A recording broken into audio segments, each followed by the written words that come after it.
రేపు మంగళవారం సాయంత్రం గ్రహణం ఉంటుంది.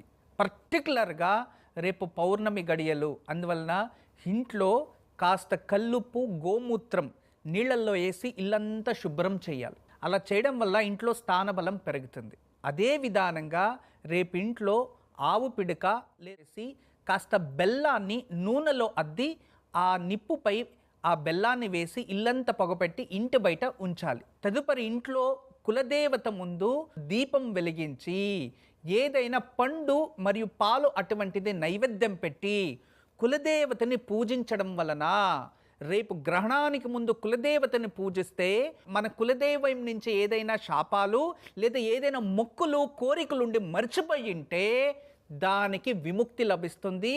రేపు ఉదయం తప్పకుండా కులదేవత ఆరాధన ఇంట్లోనే సూర్యోదయానికి ముందు సూర్యోదయ సమయంలో చేస్తే ఆ ప్రతిఫలం మీకు ప్రాప్తిస్తుంది.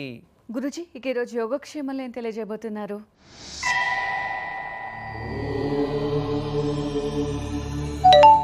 ఈరోజు సాయంత్రం ఆంజనేయ స్వామి ముందు దీపం వెలిగించి ఇంట్లో సింధూరంతో అష్టోత్తరం చదివి హనుమాన్ చాలీస చదివిన ఆంజనేయ స్వామి మంత్రాన్ని జపించిన ఈరోజు ప్రత్యేకంగా ఆంజనేయ స్వామిని పూజించడం వలన ఆంజనేయ స్వామి ఆశీర్వాదంతో పాటు శని దోషము తగ్గుతుంది.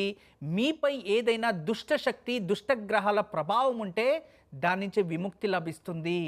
ప్రత్యేకంగా ఈరోజు చిన్న పిల్లల్ని ఆంజనేయ స్వామి దేవాలయం తీసుకెళ్ళినా లేదా ఇంట్లో ఆంజనేయ స్వామికి పూజించి ఆ సింధూరాన్ని తిలకంగా పెడితే బాలారిష్ట బాలగ్రహ దోషాల నుంచి విముక్తి లభిస్తుంది.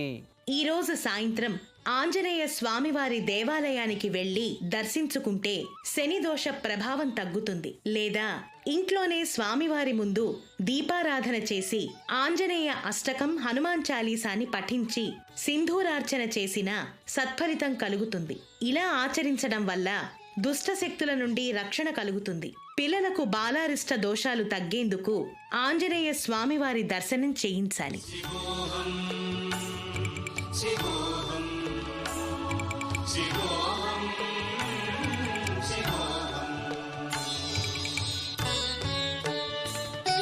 గురుజీ, చక్కటి యోగక్షేమంతో పాటు మరెన్నో విశేషాలు తెలియజేశారు. మీకు చాలా ధన్యవాదాలు. బ్రహ్మోస్మి.